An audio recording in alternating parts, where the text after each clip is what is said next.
Hey everybody, thank Hey. you, and welcome back.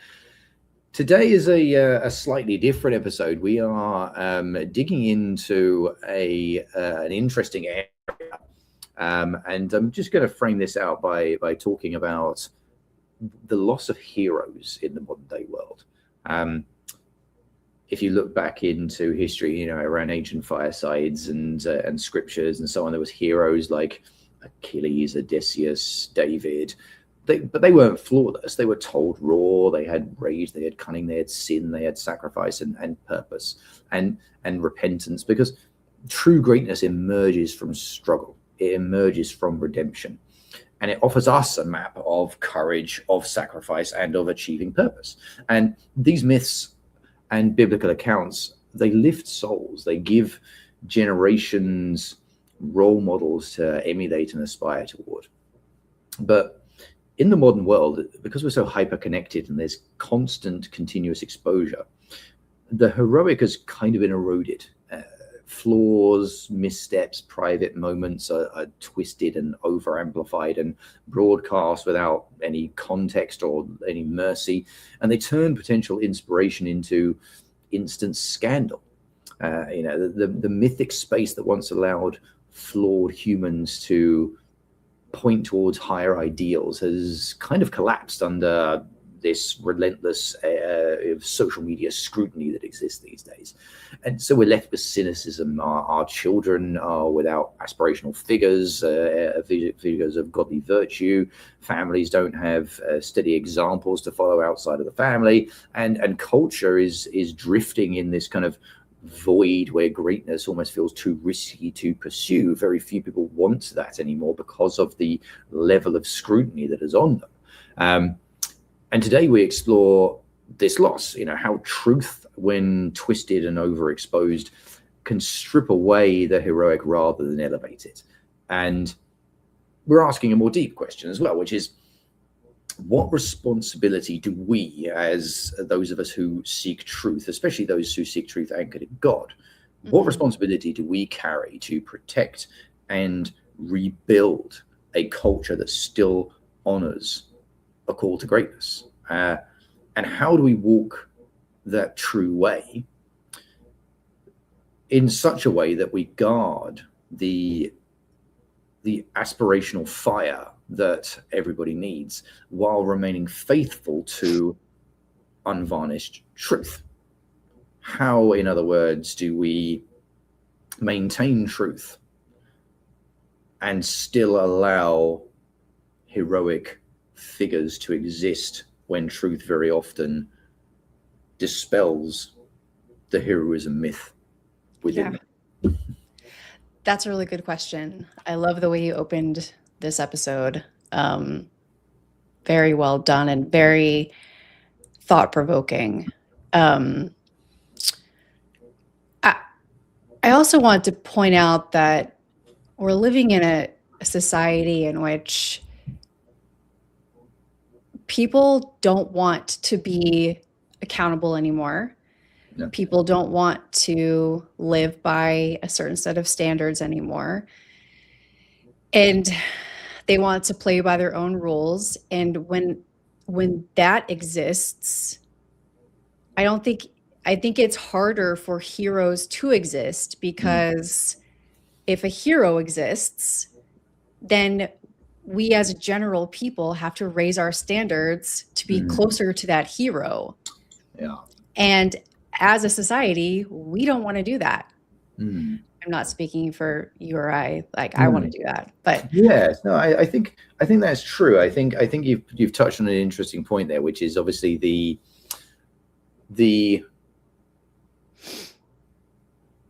it is the fact that the hyper focus on individualism makes heroes more difficult because what a hero does is exposes what you are lacking in. yes, It exposes to you where you are not as good as somebody at something. it Um, calls you higher. exactly, and I think the issue um, has been the that the real issue is is that when people are exposed to things and people in places that are better than them and are higher up than them and so on, it's really a selfishness that makes people dislike heroic figures, that makes people not want to have to look at anything that is in any way superior to them. And so that's where I feel the problem begins. In some ways, the very almost kind of woke ideology is aimed at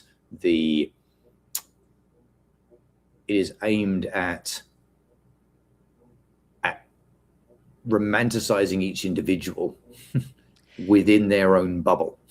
Yeah. The woke ideology is focused on the villain, I think, not the hero. Like, even Disney movies are more focusing on the villain and why. Now, I believe everybody should be loved. Everybody should be forgiven. Everybody should have redemption. Everybody should have relationship and connection with God and amongst themselves. Now, like, I don't wish evil upon anybody, but there are certain standards that you have to uphold as a human. And the typical villain that is portrayed in movies, they usually do bad things that should be punishable, because they're dangerous or hurtful or violent or all of these different things. But we as a culture have decided to romanticize the villain, to use your word. And I think that's really dangerous, because it just gives anybody an excuse to perpetuate that woke ideology. Just do whatever you want, follow your heart, doesn't matter. There's a reason behind my violence. There's a reason behind this. And yes, while that may be true, it doesn't excuse. I think people like to excuse behavior now instead of take accountability. Yes, exactly. And I think that excusing of behavior it's rooted in that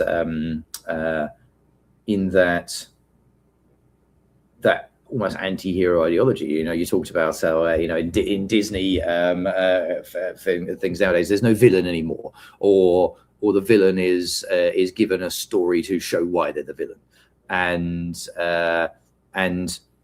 why they how they're justified in some way, shape, or form in doing what they're doing. Which is where there is, if you look at older stories, there's much more clearer cut understanding, because anything really where you're trying to excuse the behavior of the villain it's taking away from the real evil that sits underneath it. Even if the person themselves isn't necessarily evil, they are committing acts of evil. Yeah, I don't think anybody is evil, because we are all created in the image of God. Like, every single baby who was born is innocent and good. And it's just evil that we let penetrate our soul. And we tend to, as humans, not only do we tend to see the negative side of things, but we also tend to veer off on that evil path, because it's the path that's full of the things that feel good but lead you to destruction. Yeah. Yes.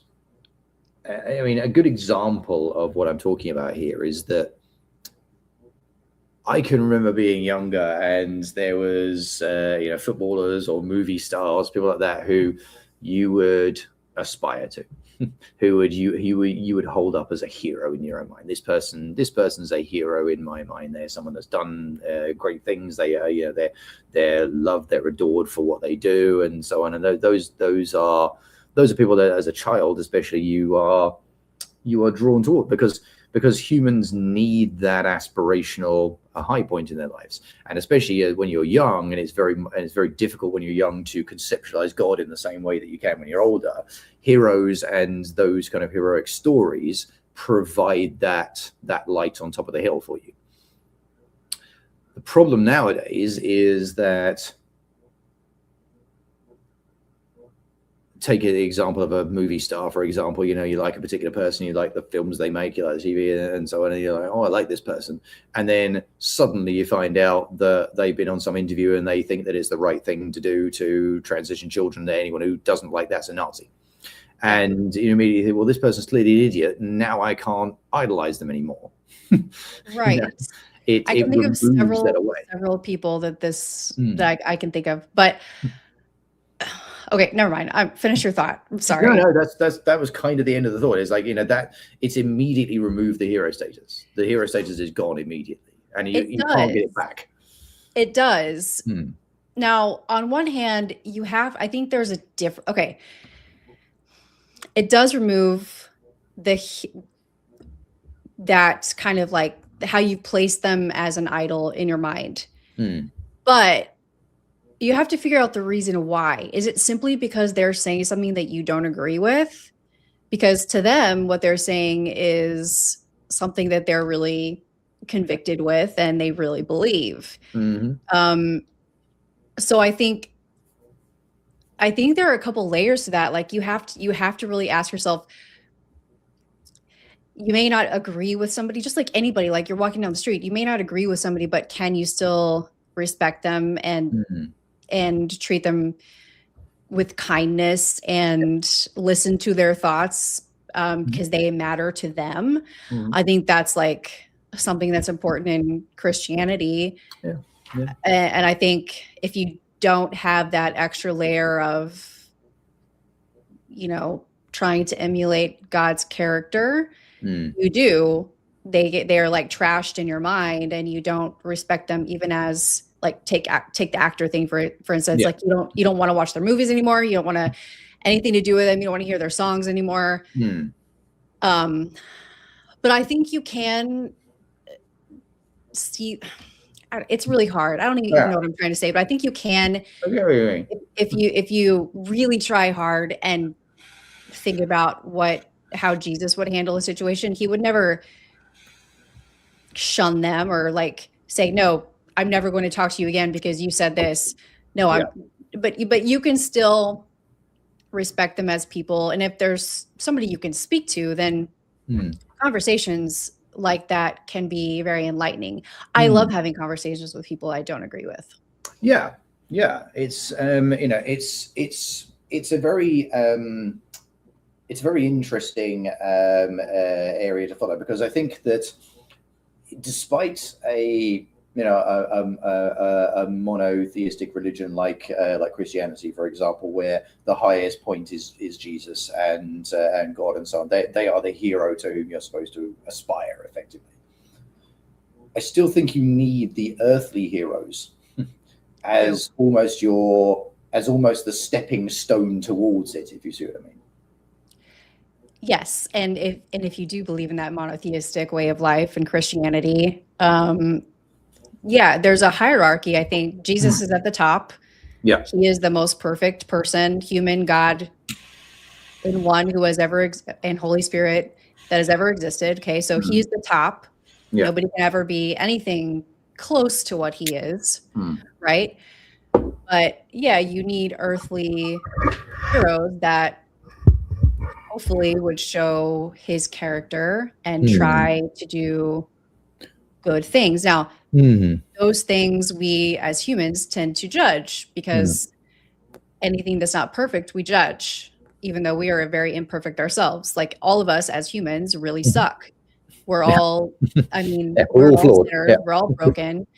But I think flaws, like you said earlier, flaws and struggle and imperfect situations are what I think they're required to, first of all, for growth in life, but also especially they're required if someone is to see you as a mentor or a hero. Yes. Like who wants to follow the guy who's never had anything bad happen to him and has no lessons to provide? Yes, who just exactly. Looks really cool and strong and can save some people, who wants to follow that guy? No, exactly, and I think the same thing is true, and I think because I think that there's a certain element of necessity in exposing the truth behind some people who would hold themselves up as heroic figures when they are clearly not. Because especially in the modern world of social media, again, it's actually quite easy to present that. Yeah. And that be a complete facade and not really be backed up by anything. Yeah, I agree. Just a side note, my LinkedIn is not working, so we're not getting any of our LinkedIn people that we usually get. Okay. I don't know why it's not working, but I'm streaming it thought to I'd my throw that out. LinkedIn and my Rumble, but it looks like we're getting most of the comments off of YouTube at the moment. Yeah, YouTube, yeah. Which is slightly strange, but we'll work our way forward. We'll figure it out. Do we need to? Are you able to do anything with the stream? Are you able to see why that's not working, or does it, or now that we're live, is that kind of it? I don't know. I guess I could look on my phone to see if we're actually showing up. There was a big X on it at the beginning, but now there's not. Although someone did compliment me on my eyebrows, I think that's a compliment. I don't know if it's an insult. I'm not sure. I'm not sure. I'm not sure. It could be. Also, someone discovered that I look like Macaulay Culkin as well. It's fine. That is what it is. That's not the first time that's happened to me. Okay, so I've never thought that before, but I can actually see it now. Now you see it. Yeah, exactly. Yeah, I know. It's last time I was in Austin for South by Southwest in March last year. I had a bunch of Chinese tourists run up to me because they thought I was Macaulay Culkin and wanted to take pictures of me. That's hilarious. Did you play it off, or? I mean, I tried explaining to begin with that I wasn't who they thought I was, but I realized the message wasn't getting through, so I just played the role. That's hilarious. I love it. There's a bunch of Chinese people showing their relatives pictures of them with me in Austin, thinking they were Macaulay Culkin. That's hilarious. Yeah, sorry. That was completely random tangent to our conversation. Sorry. Okay. Okay. So heroes. So obviously we're in a world that is lacking true heroes, because I think in order to be a hero, you have to be something that sets you apart from other people. Yes.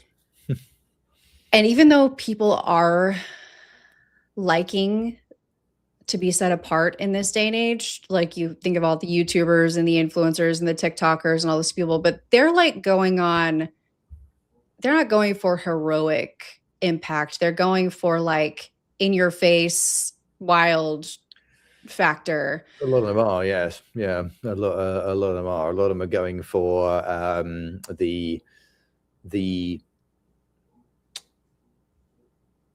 well, ultimately they're doing it for a selfish reason. They're not doing it because they've got a bigger mission behind why they're doing it. A lot of them are doing it because it's a good way to make money and get an impact and get admiration and so on. Obviously, the other side of that equation is you're also getting people who don't like you and people telling you they don't like you and all these kind of things. So I think that heroism has always been a double-edged sword. It always has. Every hero has had to face all kinds of people who didn't like them and wanted to remove them. And you can hold Jesus up as the best example of that. There was people who disliked him so much they had him killed. It's entirely accurate, I feel, to say that heroism has always come risks. The sort of point that I'm looking at now is that yes, there is a responsibility of those who care about truth to expose the truth, but is there an overexposing of some truth or an over sensitivity to some truth that makes the creation of a hero problematic or difficult these days? I think it all, if you're talking, if I'm understanding the question correctly, I think there's no overdoing truth, but I think you can overdo how it comes across if it comes off as self-glorifying or egotistical or, excuse my language, or just simply an ass. Yeah, yeah. Right? Like, because there are those people, like who are some of the villains that are like kind of have that like cocky personality? They may overdo it sometime. Not the villains, I'm sorry, the heroes. They The may hero. overdo it sometime. Yeah. But I think if you can have good, kind character, and if you have a real why, and this is Christianity aside, I think if you're good and kind and you have a why, I don't think you can overdo it. And even better, if you're spreading the truth as in God's word, you're good and kind and you have a why. Well, that's what we're supposed to do as humans anyway. My video disappeared for a second there, but I'm back now. Okay. I'm not sure what happened, but yeah, it's an interesting concept, because what you tend to get in a lot of these situations is, and I think contextually, I think it's probably the case that it's always been, but that heroes are judged better by history than they are in their own time. Yes, because if you think about it, did anybody, like, there were a lot of people who thought Jesus was a hero in his time, but not like on a large scale. No. It all came to fruition like afterwards. Yes. And if you think about that, that's the same with anybody. Any hero of any time period is not seen as one until after the fact. Yeah. Now, I think there are some, like, if you think about just, I can't think of any examples, but think of just really good people building things, doing charity work, doing missionary work, doing all of these things. Like, I think those people could be seen as heroes. One of the saints I really love, gosh, what is his name? I'm gonna have to look it up. But there's a saint what did he do? He was actually in a concentration camp in World War II. Okay. And he sacrificed his life for a bunch of Jewish people. Oh gosh, what's his name? I love his story so much. Like, but he was actively tried to, like, he was very bold in the concentration camp setting, and put himself on the line so that others would not have to. Yeah. Eventually was killed for it, but people like that, I think, can be seen as heroes in their own time. Yeah, absolutely. Yeah. I think it's right. I mean, maybe what we need to be doing here, first of all, is defining a hero. Because if you look at any of the sort of ancient hero myths and mythologies and things like that, take Hercules or Heracles, however people prefer to pronounce it, as an example, he was someone who was heroic in his own time, but was very differently judged by history as being much more heroic than he was in his own time. Because I don't know if you know much about the story there. I don't. So he had to undertake something which were called the 12 labors of Hercules. He had to undertake 12 tasks to appease the gods. And the reason he had to do that is because he accidentally murdered his wife and children. I did not know any of this. Yeah. So that's so basically what it was, and it's all because, going into the real backstory of it, he was a son of Zeus with a human mother, and Hera, who is Zeus's wife, decided she didn't particularly like that, and so she was trying to have him. She was trying to ruin his life. She was trying to get him killed. She was trying to get rid of him, and so she put a spell on him that made him think that his wife and children were monsters, and he killed them.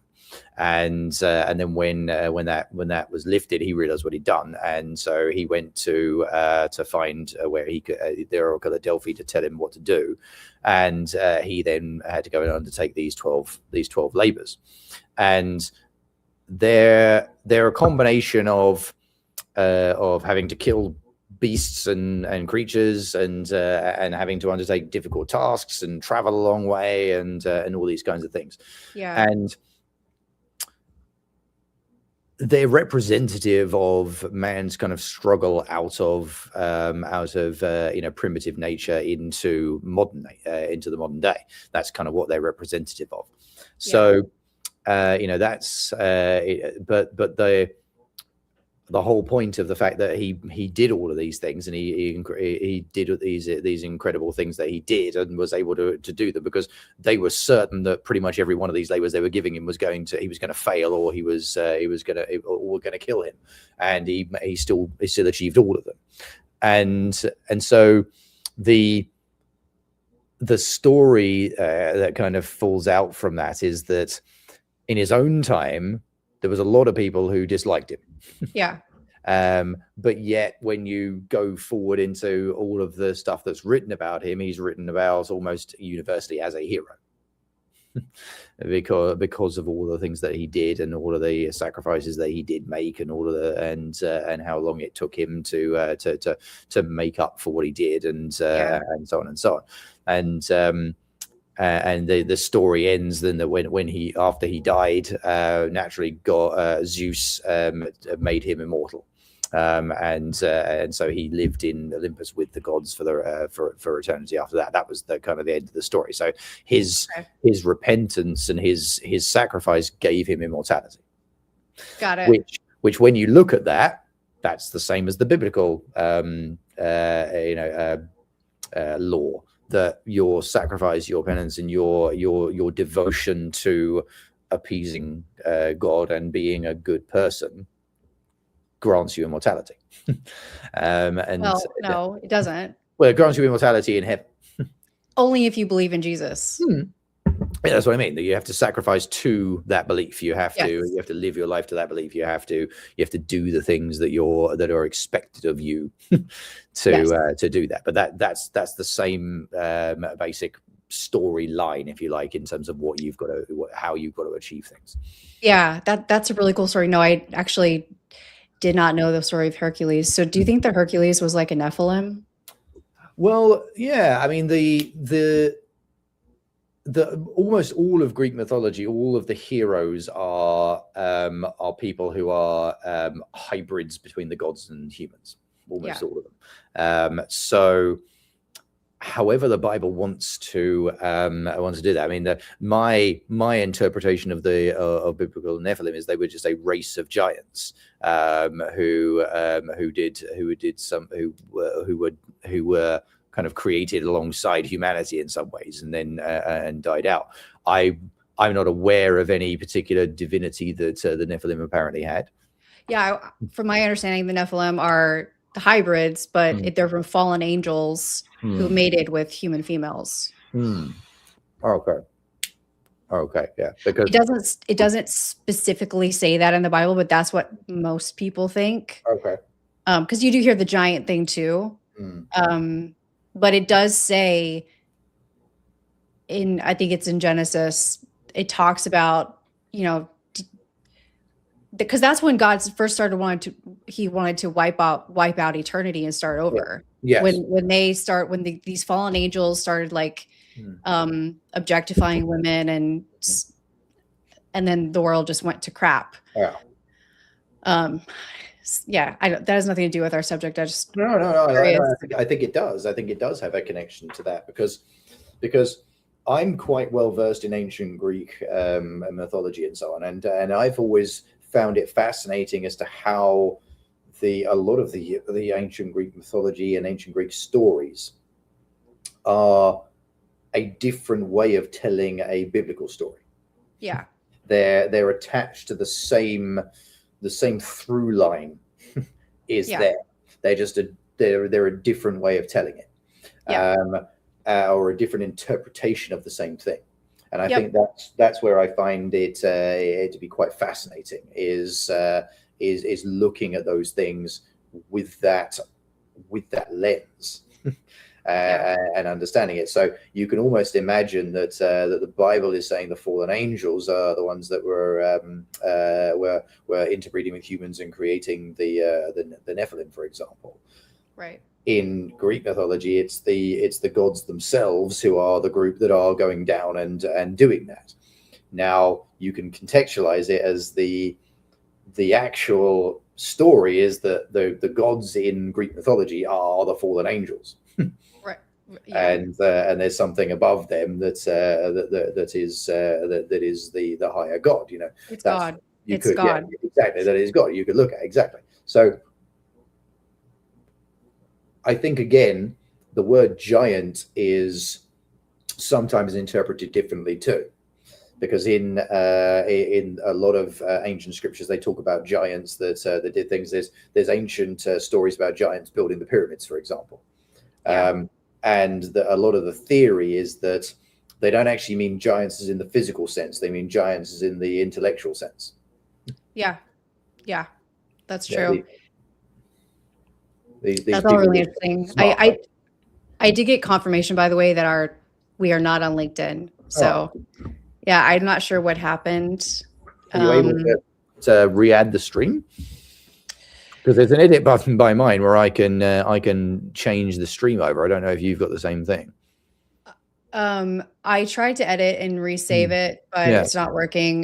They see 17 seconds worth of the video, and it just replays the same 17 seconds over and over again. So Why has that happened? Anyway, I don't know. It's never happened it is what it is. before. We'll again, if we get the recording, we'll post maybe post it up afterwards as well. But yeah, we're getting most of our stuff seems to be YouTube at the moment. But you know, And now I look like Katy Perry. but So well, you know, there's worse people to look like, I suppose. I usually get Jennifer Connelly though. One of the two. Yeah, pretty funny. I like how the YouTube comments are nothing to do with what we're talking about. No, exactly. Yeah, the YouTube comments are completely different to what we usually get on the LinkedIn part. But, you know, so what? Doesn't matter. Okay, so interesting. Here's a question. Yeah. Okay, so you said what constitutes a hero? Okay, so I have some thoughts there. Obviously, someone who bears the truth. Okay, that's going to be a given. Somebody who is accountable, takes ownership of their mistakes, is vulnerable, leads well, is full of integrity, does not compromise her or his beliefs and values and convictions for anything or anybody, has the same protocol toward any situation, no matter what, give or take. Yeah. Okay. No, I think that's someone good. who shows empowerment, not power. Someone who shows love and kindness and giving and generosity, compassion, grace. So all of these things, right? But also standards, like aiming high, lifting people up with him. And to me, that all sounds like what the proper father should be. Yeah, absolutely, and I think that does connect to that. The only thing I would potentially consider asking about, or whether it's a prerequisite for a heroic thing, is, as a hero, do you have to have done something extraordinary? No. You may just be something extraordinary to one person. Yeah, you can be a person's hero. Yes. Yeah. Okay, that makes sense. Or are you saying, do you have to be anybody's hero, or can you just, I mean, ultimately, you don't have to be anybody's hero, because ultimately the goal is for me at least, to get to heaven and for God to say to me, you did such a great job. I'm so proud of you.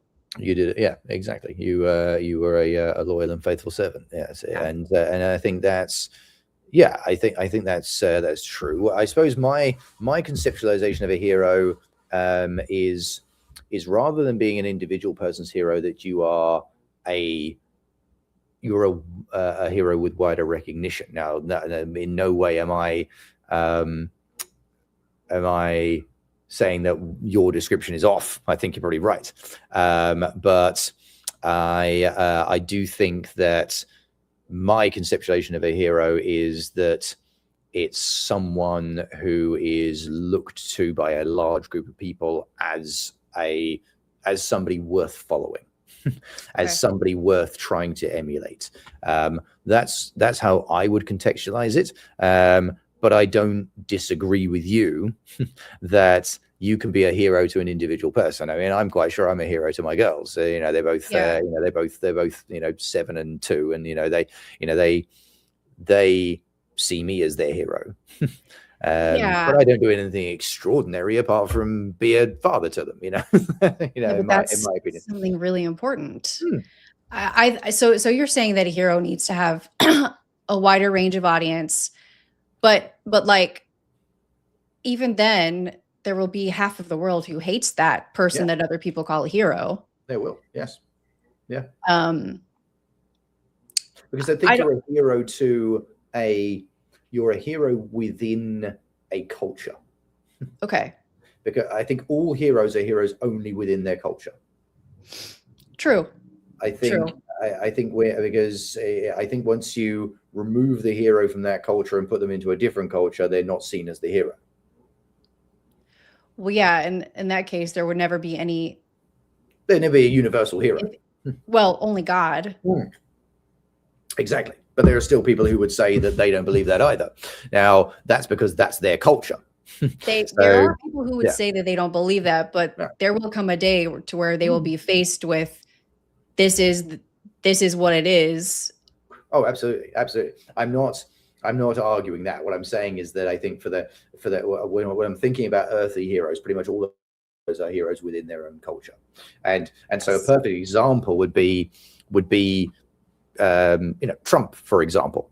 Okay.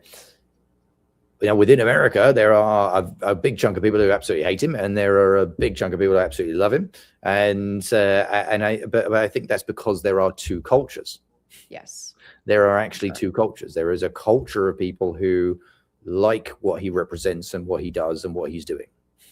And there is also a big culture of people who dislike everything about what he's doing. And so to some people, he is a hero, and to some people, he is the villain. Yeah, I agree. And I would think like if you take politics out of the situation and just look at his character, though, and I know he doesn't have perfect character, and I know he doesn't have perfect beliefs, but you cannot argue that he is full of integrity. He does what he keeps his word. Says he's going to do. Yeah. He does what he says he's going to do. Yep. He doesn't mince any words. He doesn't. He is a businessman and he runs the country. Now, there are people who don't agree with that, and there will always be. But if you think about like the concepts themselves of like protecting our country from outsiders, like it all makes sense. Yeah. Yeah. If you take politics out of it, like I would say. But it makes sense for you and your culture. That's what I'm saying. There are some people for whom the entire idea of having a border around your country is the most evil thing you can possibly do. It is biblical that you should have a border around your country. Of course, it is biblical. It is in scripture. Absolutely, but there are people who don't believe that, And I'm not trying to to steel man anyone's particular worldview or anything. But there are groups of people who vehemently disagree with that. Yeah. However, these same people tend to lock their own doors at night. Yes. Which I always thought was very hypocritical, because generally, if you're saying, "Oh well, everyone should come in, but not in my house," that's a logical inconsistency. But I think my viewpoint is that the hero is generally a cultural monolith. Okay. That's generally what they tend to be. So Trump is a hero within the culture of people who believe and follow the same basic set of beliefs that he does. And then there are people to whom bin Laden was a hero. Yes. Because in their culture, he did the things that their culture would say are right. I think there are probably people who think Putin is a hero. Yeah. There are. Some people would say Hitler is a hero. Yeah, there are some people. You're right. Yeah, there are some people who think that, and so I think the difficulty here is is whether or not the subject of truth, therefore, is, we talked about this in one of the very earlier episodes, whether it's subjective or objective. Because if you're someone who believes that Bin Laden's a hero, is that subjectively true or objectively true? And it is very easy to say, well, that must be subjective because it's in your culture, it's in your set of beliefs, and so subjectively you believe that that's a true fact. But there'd be a group of other people who would subjectively have a completely different way of looking at it. Yeah. And this is where we have to tie we have to tie in the religious objectivity of truth. You cannot have an earthly hero that is anything but a subjective hero. It's impossible. Yeah. It's all subjective. The only hero you can have in the world that is objectively true is God, because he created everything that we live in. He created existence. He created everything. It can be the only objective hero, and he is the only thing that provides the 100% objective truth. But what about the people that he chooses to act through? Do they therefore become heroes? You know, I'm thinking of, for example, a good example, David. Yeah. And the story of Goliath and the Philistines and so on. God chose David and chose to act through David to create a better kingship for Israel. So, sure. No, I think that just makes us disciples, and carrying out. We are means to help him carry out his purpose. I don't think, if we're talking about like, if God chooses you to do something, does that make you a hero in the way we're talking about? I think it makes us chosen in like, as he wants to work through us to accomplish something. But I could say the same thing about, okay, what if God chooses you to spread the word of him to your daughters? Yeah. Are you not then a hero? Yeah. I speak about God like literally every single day publicly, or politics even, but with a biblical spin. Like, is God working through me? I'm not a hero. Yeah. I don't know if that makes you a hero or just a disciple or a follower or obedient to your creator. Yes. And then, but then, you know, it comes to the point of, you know, the reluctant hero. Some people who are called to something and actually try to avoid it to begin with. That's us as humans, though. Yeah. Like I said before, we're all sinners. We're all broken. We all want to we're all attracted to the earthly pleasures. But can we at some point listen and obey? We're all reluctant. If you think about all of the people in the Bible who now we know, like, they all struggled with something. They all wanted to say no. Like, they were all reluctant at some point. They all had to eventually surrender and have faith and actually be bold and like step out of their comfort zone. Yeah. Yes, exactly. There are people who don't step out of their comfort zone. But that's, I suppose, what I'm asking is, if you're called to something and you ignore it,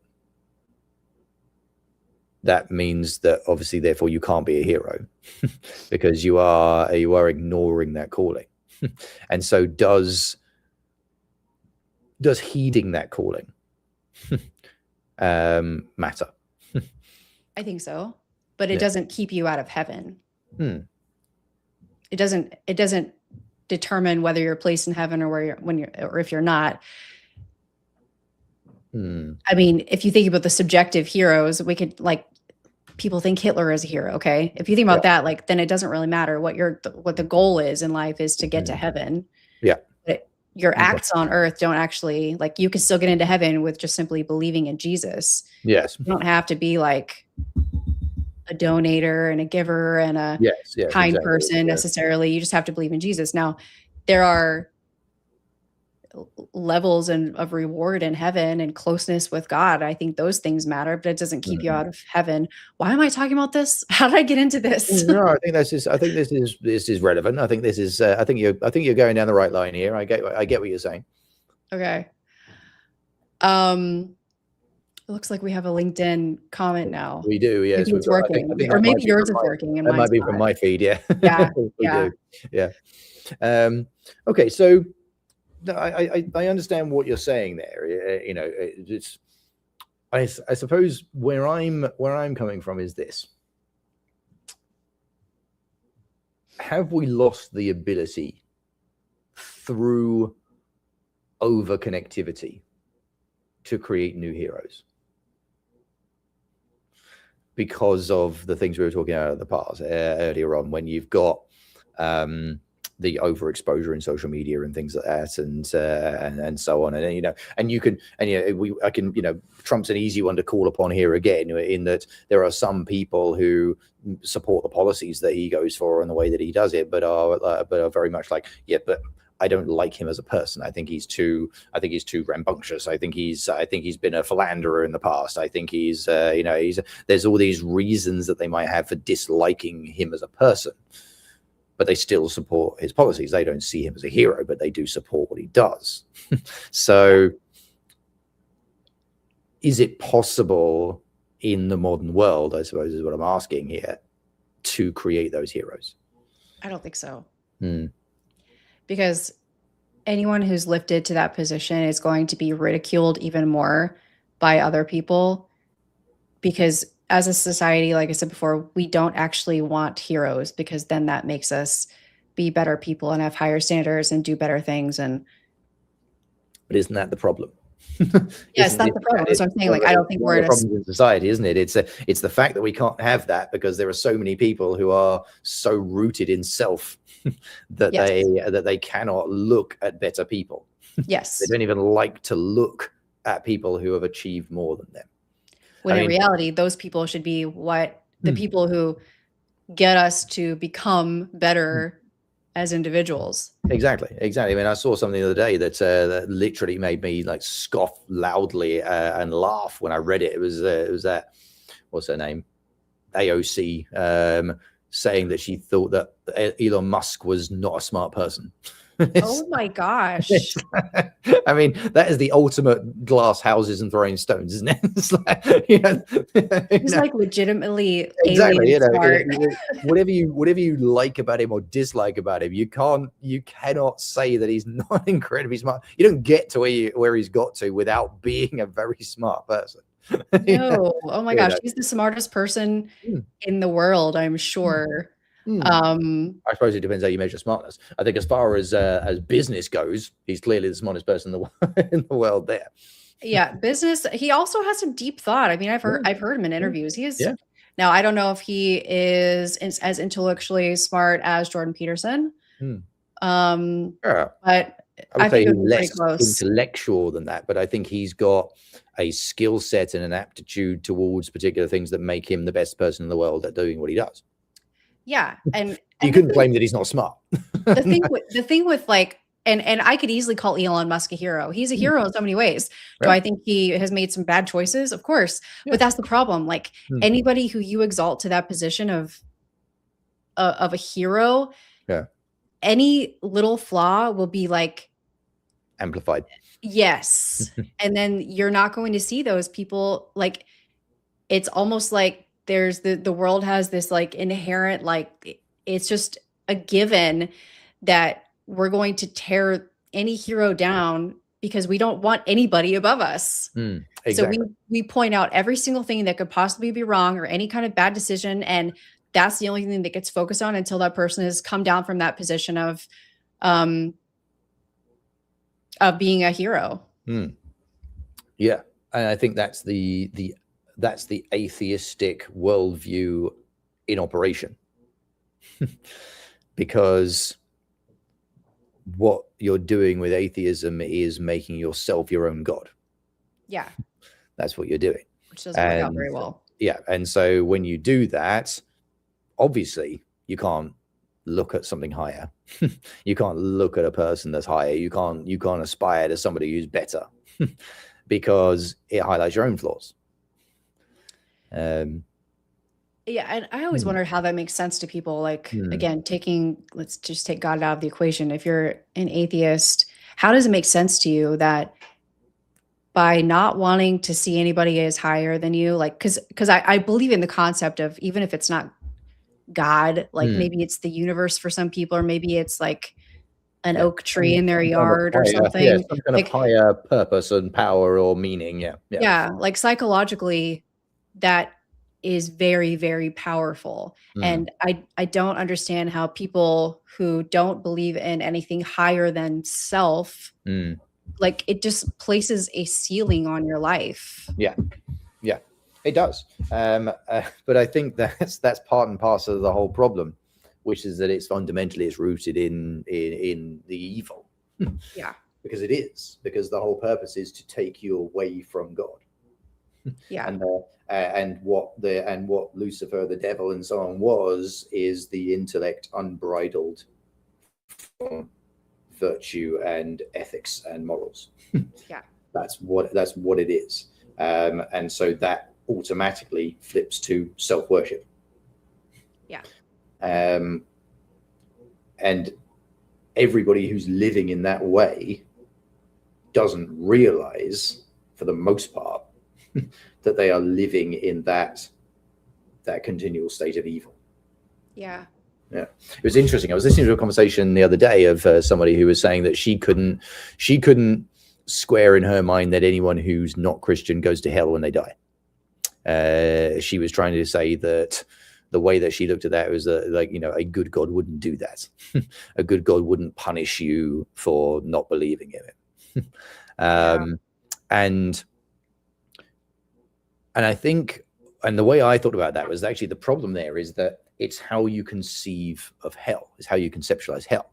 Because we've talked about this before, that I don't believe, and I don't think you believe, that hell is fire and brimstone. Hell isn't a place where you're sent to and tortured and given, horrific pain for the rest of eternity. That's not what hell is.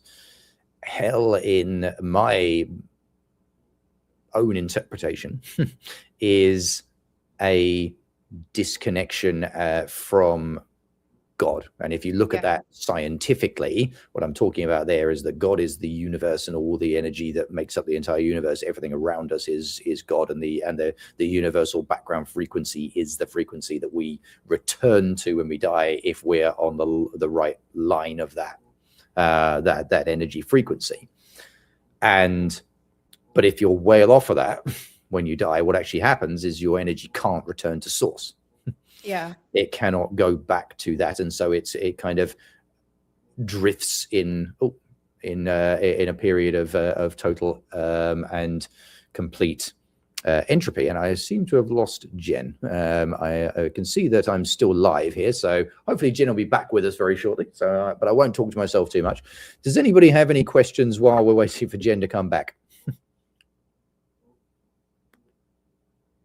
Anybody in the chat? I have no idea what happened. It just dropped out there. You just disappeared, but you're back, so it's all good. I'm so sorry. That's okay. It wasn't bad. Clearly we're having technological difficulties today. You were gone, so all fine. So yeah, that's pretty much where I am at with it. So I like that. That's a really good scientific way to look at it. I do, and I don't know if this is true. I know that Jesus is required to get into heaven. Like, you have to believe in Jesus. And I think even though people have different ideas of religion and God and all these things, I do think that every single person, every single being this is just me. I think this gets an opportunity to know all of the facts at some point. At least maybe this is the more hopeless romantic part of me. it would be nice if every single person would be given all of the facts, even if it's like the last split second before they die, downloading all the facts and like then choosing, do I believe this or do I not? I guess I've always thought that ever since I was a little kid, because you know, I don't know if but then again, if you're presented with the facts in your earthly life, like then you have to decide. You have to decide while you know the facts. But for people who don't know the facts, who like maybe they grew up in a religion that does not believe in Jesus, but they never knew anything but, you know, how their parents raised them. Maybe those kinds of people are given the facts before it's too late, you know?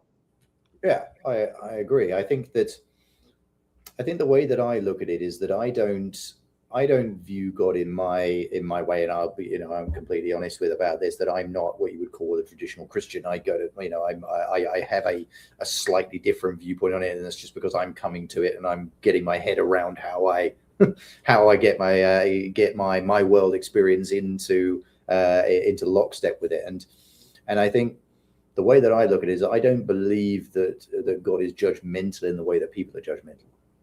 No. I don't believe that oh, just because you didn't believe a certain thing while you were alive, therefore when you die you don't get to have the reward.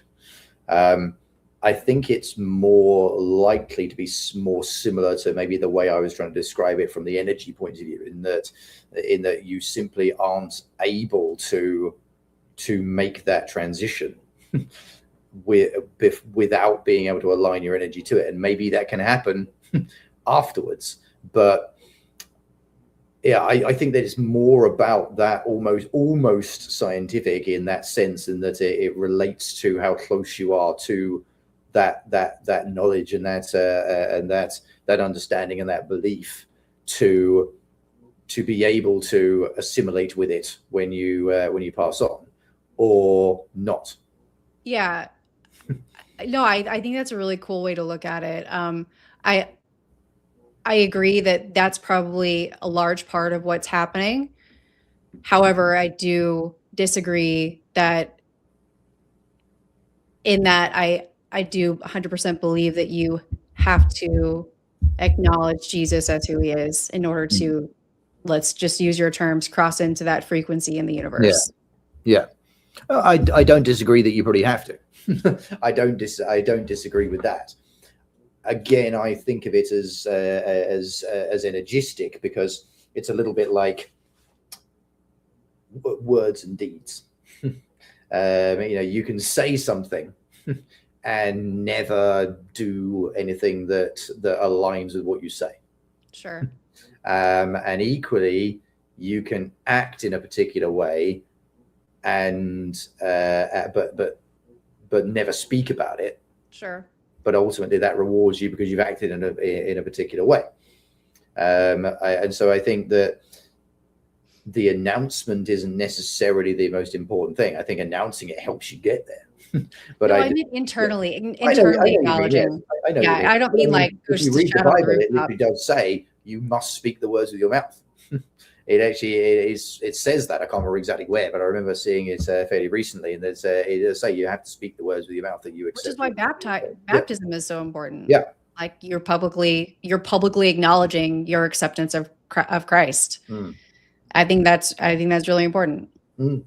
Now, I don't believe that just because you don't choose to publicly announce something, like, does that exile you from heaven? No, not if you believe in Jesus. No, I agree. I think that's the important thing. And so, wrapping up,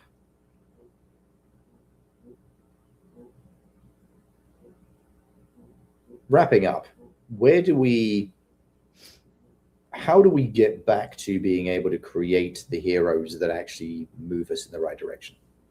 How do we get back there? Well, I think in our earthly